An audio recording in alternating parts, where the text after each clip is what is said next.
It's an excellent comeback from a mistake. As Usyk, Tony Bennett wearing down, still looking for that boxing. He's really closing his gap with real,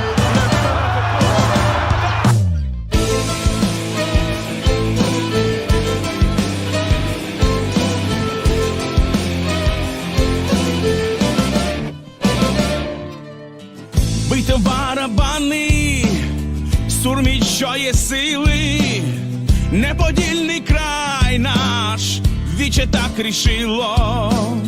Степом вільний вітер, вихором літає, ми ж такі, як вітер, кожен козак знає. Степом вільний вітер, вихором літає, ми ж такі, як вітер, кожен козак знає. Як соболи, вольні виросли в краю, не дамо свій край нікому, краще згинемо бою. Боротьби через край, вирвали банко соче, та вчився. obviously he doesn't have to. Everything smelling like roses for Rico.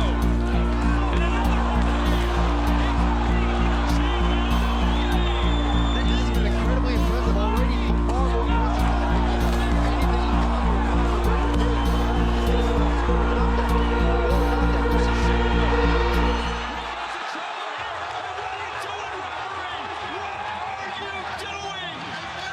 Are you kidding me? This is for the heavyweight championship of the world. I don't believe it. The corner are going crazy. But look what it means to this man here.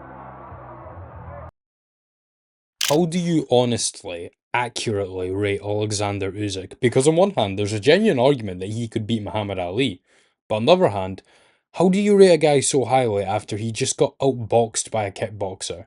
That contradiction is this whole video. Here's the thing about boxing fandom. We all have fighters that we just can't help but love. Usyk's not one of mine. But when we love a fighter that much, criticism starts to feel like blasphemy. How dare you say that? How dare you even bring that up? My guy can beat your guy. Two names come to mind instantly. Muhammad Ali and Mike Tyson both transcended the sport, both became cultural icons, not just boxers, and that's where the problem lies. Take Ali. His stand against the Vietnam draft, against a genuinely corrupt system, almost overshadows his boxing resume itself. It elevates it in debates and conversations.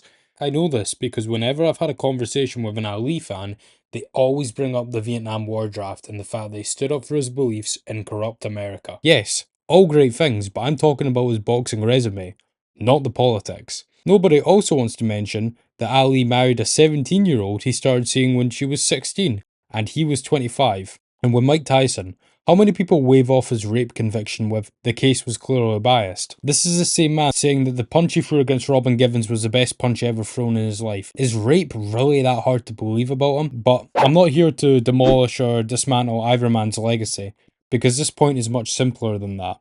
When we love a fighter, we quietly and quickly edit out the ugly parts, because we don't rate fighters, we rate our memory of them. Now, to be clear, I don't think Usyk is in the same moral category as either of these two, not even close.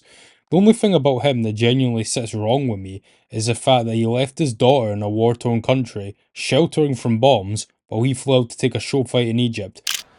In Ukrainian, my people in my country fly bombing. My people now sitting in bomb shelter. My family, my daughter too, bomb shelter, send me message. Papa, I love you, you win. I afraid. Katerina, my wife, I love you. You my life. You my life. You my heart. You knew that it was going to be a tough fight. He has a You're making 170 million a year and you can't get your kid out of a country that's actively being bombed? Why would your wife and your dad leave you in a bomb shelter? The only other thing I could think of is if this is some kind of weird lie created to garner support for the Ukrainian cause. I know Usyk does do a lot for the Ukrainian war funding and such, but still, I just find this very odd. But that's the worst of it on a personal level. But the fight itself, Glory in Giza, is really the centre of this video. When the Usyk-Rico fight was announced, I dropped him from pound for pound number 1 to number 3 within days. Sounds harsh, but let me walk you through it. I think when you are judging someone in boxing as pound for pound best, the top 3 in boxing, you have to be nitpicky and you have to treat it as razor thin between the competition. Because it is. So here's where things stood. Usyk was pound for pound number 1, Shakur was number 2 off the back of the Teofimo win and becoming a 4-weight world champion, and Inoue was number 3, coming off a dominant win over Picasso. Then, about a week after the Rico announcement, Inoue Nakatani got confirmed, a genuine pound for pound matchup. That alone forced a reshuffle. Inoue to 1, Shakur to 2, and Usyk down to 3 for taking a show fight. Now, you can point to Usyk's resume all day, and you'd be right to. The run he's had fighting men far bigger than him is genuinely historic, but resume is only part of the picture. Rating the best fighter in the world also has to account for the eye test, recency, and what you're doing right now, not what you've just already banked in the past. Usyk is always going to be a structural disadvantage against smaller guys jumping up and clearing out entire weight classes. That is the nature of pound for pound, because on paper, he's still just a heavyweight, no matter who he's beating. The only way back to pound for pound number 1 at the time would have been beating Moses Atalma and Ajit Kabayel convincingly. But no? Well, he's not on my pound for pound list at all. What in fuck's name are you doing? Before y'all start going apeshit, let me explain myself, you feel me? Now, before you lose it, let me actually make the case. Floyd Mayweather got in more shit for fighting Conor McGregor when he was retired and had no belts than Usyk got when the Rico Verhoeven fight was announced. Usyk nearly losing to a 1-0 kickboxer is embarrassing. It's more embarrassing than Fury and Ngannou, honestly. Because Fury wasn't on the pound for pound list at the time, Usyk was considered number 1 in the world. But because it's Usyk, the excuses start rolling in immediately. When Fury got dropped and needed a split decision to beat Ngannou, a fight where Ngannou arguably only clearly won rounds 3 and 8, with the rest being swing rounds, that was treated as an embarrassment, a disgrace to the sport. I can't believe Fury's done this again. And I'll openly admit as a Fury fan, that fight was embarrassing. Although I just don't get why Usyk fans can't seem to do the same thing for whatever reason. But when Usyk gets outboxed by a kickboxer needing a TKO to win in the last bit, losing a real number of rounds, suddenly it's fine. Usyk can do what he wants. Now I get it, I know what you're gonna say. Rico Verhoeven has a very unorthodox style and it was quite difficult for Usyk to adapt, hence why he struggled compared to his usual opponent. Fair enough, if that was the case for the first few rounds, but when you're considered this master boxer, one of the best boxers in the world, like I said about being nitpicky, it shouldn't take you about 9 rounds to figure out a novice. I am almost certain that if any other fighter on the pound for pound list was in this type of matchup, they would do 10 times better. Benavidez would overwhelm him in 3 rounds. Bivol would maybe lose a round, but then would absolutely deliver a boxing masterclass and maybe stop him late. Shakur wouldn't get touched in the first place. At worst, he'd be taking those big ass leaps that he usually does. And in a way, any other name from the pound for pound list in this exact position, nearly losing to a novice kickboxer, and people would be calling for them to get dropped entirely. Anyway, got dropped by Cardenas and was immediately loudly criticised as not being pound for pound worthy anymore. But we move the goalposts for the fighters we love. Imagine Inoue in this position. Shakur, Bivol, Bam, Benavidez.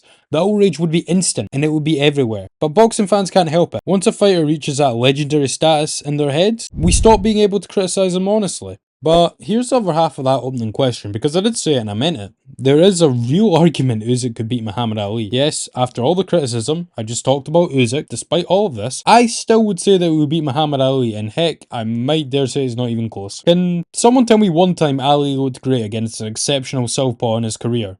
That's right, there's none. He only fought 2 southpaws. Karl Mildenberger, who only really fought a past his best Eddie Machin, and Richard Dunn. Mildenberger was giving Ali a few issues in that fight early, with Ali losing a round or 2, even hurting Ali with a body shot. Then, Ali adapted and found a way and dropped him multiple times en route to a 12th round knockout. Fairly standard defense for Ali at the time, but tells us a lot. Again, Mildenberg was not an exceptional fighter, and the fact he was left-handed was enough to give Ali a few issues. So how is he going to fare with arguably the best left-hander of all time? Ali has the hand speed and the foot speed advantage, of course, and he definitely won't be getting knocked out, as we all know he has one of the best chins we've ever seen in boxing.